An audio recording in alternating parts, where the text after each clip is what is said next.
My dear friends, my dear masters and gods, தினமும் தியானம் செய்யணும் அப்படின்னு சொல்றோம். நிறைய பேர் புதுசா யாரெல்லாம் வரார்களோ அவங்க எல்லாமே வாட்ஸ்அப் மெசேஜ் போடுவாங்க, ஃபோன் பண்ணுவாங்க, எங்கேயாச்சும் மீட் ஆகும்போது டைரக்டா பர்சனலா கேட்பார், எத்தனை நாள் நான் தியானம் பண்ணணும் அப்படின்னு இந்த கேள்விக்கான பதில் இன்னைக்கு டிஸ்கஸ் பண்ண போறோம். நாம தினமும் தியானம் எதற்காக பண்றோம்? நம்முடைய மைண்ட் கண்ட்ரோலுக்கு கொண்டு வருவதற்காக சரி. மைண்டு நிறைய விஷயங்கள் எல்லாமே நம்முடைய 5 சென்சஸ் மூலமா இன்ஃபர்மேஷன் கேதர் பண்ணி பண்ணி பண்ணி பண்ணி நிறைய இன்ஃபர்மேஷனுடன் எப்பவுமே இருக்கும். அந்த இன்ஃபர்மேஷன் எப்படி யூஸ் பண்ணினோம் அப்படின்னு சொல்லி தெரியாமல், எது தேவை எது தேவை இல்லை அப்படின்ற விஷயம் தெரியாமல் கண்டது எல்லாமே வாங்கிக்கிறோம், கேட்டது எல்லாமே வாங்கிக்கிறோம். இந்த மாதிரி 5 சென்சஸ் மூலமா நிறைய இன்ஃபர்மேஷன் எல்லாமே எப்பவுமே ரெடியா இருக்க போது நம்முடைய மைண்டு தேவையான இன்ஃபர்மேஷன் எது, தேவையா இல்லாத இன்ஃபர்மேஷன் எது அப்படின்னு சொல்லி தெரியாமல் ஒரு கன்ஃபியூஷனுடன் முக்கியமான நோக்கம், நம்முடைய கோல்ஸ் என்ன, இந்த வாழ்க்கையின் முக்கியமான குறிக்கோள்கள் எது அப்படின்னு சொல்லி அது மறந்து டீவியேஷன் ஸ்டேட்ல இருக்கும். அந்த டீவியேஷன் கரெக்ஷன் பண்ணி திரும்பி நம்முடைய மைண்டு தேவையான இன்ஃபர்மேஷன் மட்டுமே அதில் இருக்கணும், தேவையானது மட்டுமே செய்யணும், தேவையான அனுபவங்கள் மட்டுமே பெறணும் என்ற ஒரு கண்ட்ரோல்டு ஸ்டேட்டுக்கு வரவரைக்கும் நம்ம செய்யணும். மை டியர் ஃப்ரெண்ட்ஸ், நான் ஒரு 20 வருஷம் பத்ரிஜி கூட டிராவல் பண்ணியிருக்கேன். நிறைய வாட்டி அவங்க சொல்லியிருக்காங்க எனக்கு தியானம் தேவை இல்லை அப்படின்னு சொல்லி. அவருக்கு பத்ரிஜ் எதுக்கு சார் அப்படின்னு சொல்லி நிறைய பேர் கேட்டிருக்கோம். எனக்கு தேவை இல்லை அவ்வளோதான் அப்படின்னு சொல்லியிருக்காங்க. நிறைய விஷயங்கள் எல்லாமே அவங்க சொல்ற அந்த சொற்பொழிவுகள்ல எல்லாமே கேட்கும்போது ஒரு விஷயம் புரிஞ்சுது. என்ன அப்படின்னா, அவங்களே தியானம் ஆகி விட்டார். He has become a meditation. கண்ணு திறந்தாலும் கண்ணு மூடினாலும் ஒரு மெடிடேஷன் ஸ்டேட்லயே இருப்பார். எப்பவுமே கிளியரா இருக்கும் மைண்ட். பயம் இல்லாத அமைதியான தேவையான இன்ஃபர்மேஷன் மட்டுமே மைண்ட்ல இருக்கும். எந்த நேரத்துல எந்த இன்ட்யூஷன் வேலை செய்து எந்த விஷயம் நம்ம டவுன்லோட் பண்ணிக்கணுமோ அது பண்றதுக்கு எப்பவுமே அவருடைய மைண்ட் ரெடியாயிரும். ஒரு விஷயம் கூட தேவையில்லாதது இருக்காது. அந்த அளவுக்கு மைண்ட் கண்ட்ரோல் என்பது வந்தது.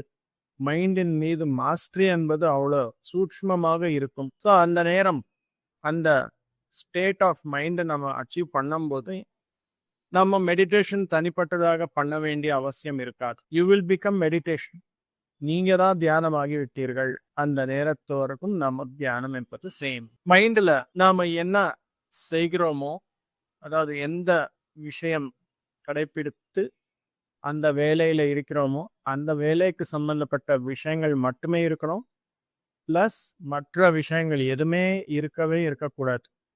அவேர்னஸ் என்பது அப்போதான் நமக்கு எக்ஸ்பீரியன்ஸுக்கு வரும். நிறைய பேர் கேட்பாங்க, நான் தினமும் 3 மணி நேரம் தியானம் பண்றேன், காலையில ஒரு சிட்டிங்கு, ஈவினிங் ஒரு செஷனு மெடிடேஷன் நான் அட்டென்ட் பண்றேன், 3 hour மெடிடேஷன் பண்றேன், மியூசிக் வச்சுக்கிறேன், ஆனாலும் எனக்கு 3ஆம் கண் இல்லை, இன்ட்யூஷன் மெசேஜஸ் வராம இருக்கு, எதுக்காக அப்படின்னு சொல்லி கேட்குறாரு. தேவையில்லாத எண்ணங்கள் தானாட்டுக்கதே போகணும். அப்படின்னா நம்ம சுவாசத்தின் மீது கவனம் என்பது கரெக்டா வைக்கணும். we have to be vigilant with our mind. எந்த எண்ணங்கள் ஓடுது, எதுக்காக ஓடுது அப்படின்ற காரணம் நம்ம கிட்ட இருக்கு அப்படின்னா your mind will be always healthy. அந்த மாதிரி நம்முடைய மைண்ட் கண்ட்ரோல்ல இருக்கும்போது நீங்க உங்களுடைய செயல்களின் மீது தியானத்துல இருக்கிறீங்க அப்படின்னு சொல்லி அர்த்தம். You are completely in mindfulness. இந்த மாதிரி இருந்தால் நமக்கு இந்த தேவையில்லை மெடிடேஷன். எப்பவுமே நம்முடைய ஆன்மாவின் மூலம் மெசேஜஸ் என்பது வந்துட்டே இருக்கும்.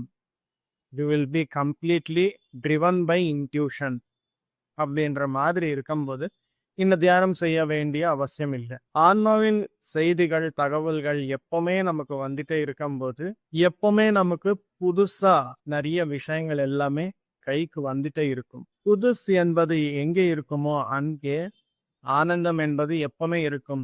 போரிங் அப்படின்றதே இருக்காது. நிறைய பேர் பாருங்க, ஒரு மாசத்துக்கு ஒரு 10 to 15 கால் வந்துட்டே இருக்கும் ஃப்ரெண்ட்ஸ். எனக்கு ஆஃபீஸுக்கு போகணும் அப்படின்னா பயம். எனக்கு ஆஃபீஸ்க்கு போய் யார்கிட்டயாவது பேசணும் அப்படின்னாலும் பயம். சில பேர் வெளியே போகணும் அப்படின்னாலே பயம். சில பேர் வண்டி ஓட்டணும் அப்படின்னா பயம். சில பேர் தூங்கணும் அப்படின்னா பயம். சில பேர் என்னால வீட்லயே இருக்க முடியல, வெளியே போனா நல்லா இருக்கும், வீட்ல இருந்தா நல்லா இருக்காது. சில பேர் வீட்ல இருந்தா எனக்கு நல்லா இருக்கும், ஆஃபீஸ் போன உடனே என்ன ஆகுதோ எனக்கு தெரியாது, மைண்ட் எல்லாம் பிளாங்க் ஆகுது, பயம் வருது. இது எதுக்காக இந்த மாதிரி ஆகும் அப்படின்னா, நம்முடைய பர்பஸ் ஒரு இடத்துல என்ன இருக்கு அப்படின்னு சொல்லி கண்டுபிடிக்க முடியல. ஒரு அக்செப்டன்ஸ் இல்ல மைண்டுக்கு. நிறைய எக்ஸ்பெக்டேஷன்ஸோட வாழ்க்கை வாழும்போது அக்செப்டன்ஸ் அப்படின்றது அங்கே இருக்காது. லைஃபை எப்படி இருக்குமோ அப்படி அங்கீகரிக்கணும். You have to accept the life as it is. அந்த மாதிரி இருந்தால் ஆட்டோமேட்டிக்கா உங்களுடைய சூழ்நிலைகள் எப்படி இருந்தாலும் சரி, மைண்ட் மேல அவ்வளோ ஸ்ட்ரெஸ் என்பது இருக்காது. மைண்ட் மேல எப்போ ஸ்ட்ரெஸ் இல்லையோ ஆட்டோமேட்டிக்கா நம்முடைய இன்ட்யூஷன் என்பது வேலை செய்ய ஆரம்பிக்கும். ஸ்ட்ரெஸ் இருக்கக்கூடாது, இன்ட்யூஷன் என்பது ஒர்க் பண்ணணும். அப்படின்னா இன்ட்யூஷன் ஒர்க் பண்றது அப்படின்னா ஒவ்வொரு கேள்விக்கும் பதில் என்பது கிடைக்கும். இன்னர் சேட்டரிங் இருக்கக்கூடாது மைண்டில். அப்போதான் intuition, subtle voice, inner voice எல்லாமே கேட்கப்படும். There will be purpose. ஒவ்வொரு செயல்களுக்கும் ஒரு பர்பஸ் என்பது இருக்கு. அந்த பர்பஸ் என்பது தெரியாம நாம செய்கிறோம் அப்படின்னா we will land into the confusion. அதுக்காக மை டியர் மாஸ்டர்ஸ், தினமும் தியானம் செய்ய செய்ய செய்ய செய்ய நிறைய பயிற்சி என்பது செய்யணும். எந்த விதத்துல பயிற்சி? எண்ணங்கள் வந்தால் கட் பண்ணி திரும்பி எண்ணங்கள் என்ற நிலை செல்வதற்கு முயற்சி செய்யும். இந்த பயிற்சி செய்ய செய்ய செய்ய செய்ய என்ன ஆகும் அப்படின்னா ஆழமான தியானத்திற்கு போகும். ஆழமான தியானம் என்றால் என்ன? ஒரு எண்ணம் கூட இருக்காது, வெறும் இன்ட்யூஷன் மெசேஜஸ், தேர்ட் ஐ விஷன்ஸ் மட்டுமே வரும். அந்த மாதிரி இருக்கும்போது அந்த பயிற்சி என்பது நிறைய செய்யும் போது ஆட்டோமேட்டிக்கா ஒரு நாள் வருது, நாமே தியானமாகி விடுவோம். அந்த நேரத்து வரைக்கும் நாம் எல்லோரும் தியானம் செய்யணும். தியானம் செய்ய செய்ய என்னாகும் அப்படின்னா நம்முடைய சூழ்நிலைகள் எதற்காக வந்திருக்கு அப்படின்ற விஷயங்கள் எல்லாமே இன்ட்யூஷன் மூலமா தெளிவான விளக்கம், பதில்கள் கிடைக்கும். இந்த நேரத்துல நான் என்ன செய்யணும் அப்படின்ற விஷயம் நம்ம மூலமா நமக்கே ஒரு தகவல் வந்தது அப்படின்னா நமக்கு நம்பிக்கை என்பது வராதா? இது என்னுடைய எண்ணம் கிடையாது, it has come from some other plane அப்படின்னு சொல்லி நமக்கு அந்த நம்பிக்கை என்பது வரணும் அப்படின்னா நிறைய எக்ஸ்பெரிமெண்ட்ஸ், நிறைய பயிற்சி என்பது செய்யணும். அந்த விதமான பயிற்சி, எக்ஸ்பெரிமெண்ட்ஸ் எல்லாமே நிறைய பத்ரிஜி பண்ணியிருக்காங்க. அதுக்காக அவங்க நிறைய வாட்டி சொல்லியிருக்காங்க, தியானம் எனக்கு தேவையில்லை, நான் பண்ணவே மாட்டேன் தியானம் அப்படின்னு சொல்லி நிறைய வாட்டி சொல்லியிருக்காங்க. அவங்க தியானத்துல உட்கார்ந்து இருக்கிறார் அப்படின்னா மற்ற உலகத்திலிருந்து நிறைய ஆஸ்ட்ரல் மாஸ்டர்ஸ் எல்லாருமே வந்திருப்பாங்க. அவங்களுக்கு சொல்லணுமே, தகவல் கொடுக்கணுமே. மற்ற உலகங்களுக்கு இங்கிருந்து ஏதாவது தகவல் அனுப்பணும் அப்படின்னா கண்ணு மூடிட்டு சில நேரம் உட்காருவாங்க. இந்த விஷயங்கள் எல்லாமே நான் கவனித்த விஷயங்கள் பத்ரிஜியின் மூலம். மை டியர் ஃப்ரெண்ட்ஸ், நம்முடைய குவாலிட்டி ஆஃப் மெடிடேஷன் என்பது இன்க்ரீஸ் ஆக ஆக நம்முடைய வாழ்க்கை என்பது டிரான்ஸ்ஃபார்ம் ஆகும். இப்படிதான் ஆகுமே டிரான்ஸ்ஃபார்ம். தேவையில்லாதது எல்லாமே போயிடுச்சு அப்படின்னா யூ ஆர் டிரான்ஸ்ஃபார்ம்ட் அப்படின்னு சொல்லி அர்த்தம். My dear master, thank you masters.